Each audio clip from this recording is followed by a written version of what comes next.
Ozoda Nursaidovaning olingan video klipi keng muhokamaga sabab bo'ldi. Assalomu alaykum qadrli tomoshabin, kanalimizga xush kelibsiz. Kanalimizga yangi bo'lsangiz, videomiz keng tarqalishi uchun video ostida like va podpisatsiya tugmasini bosib qo'yishni unutmang. Ozoda Nursaidovaning ijodiy guruhi syomkada baxtsiz hodisa bo'yicha izoh berdi. Avvalroq O'zbekistonda xizmat ko'rsatgan artist Ozoda Nursaidovaning qo'shig'i uchun klip suratga olish jarayonida aktrisa Sabrina Jabborovani avtomobil bosib ketgani, shundan so'ng u yordam so'rab post qoldirgani xabar qilingandi. Oradan ko'p o'tmay, xonandaning o'sha klipida ishlagan ijodiy jamoa mazkur vaziyat bo'yicha tushuntirish berdi. Ularning aytishicha, xonanda Ozoda Nursaidova klipni suratga olish jarayonida qatnashmagan.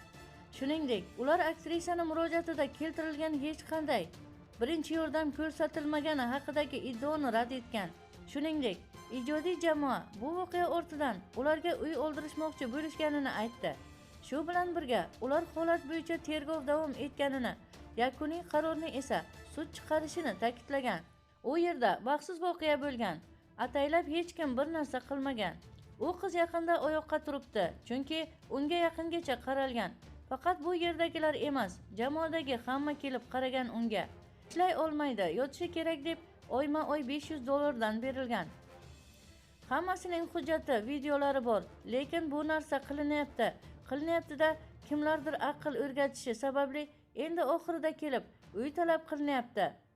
Endi insof bilan-da bu narsalar chin yurakdan, Alloh roziligi uchun qilingan, aybdorligi uchun emas. Hech kimning aybi yo'q bu yerda, dedi operator Shuhrat Mavlonov. Qadrli tomoshabin, shu va shu kabi xabarlarni o'tkazib yubormaslik uchun video ostida like va podpisatsiya tugmasini bosib qo'yishni unutmang. Bizni qo'llaganlarni Allohning o'zi qo'llasin.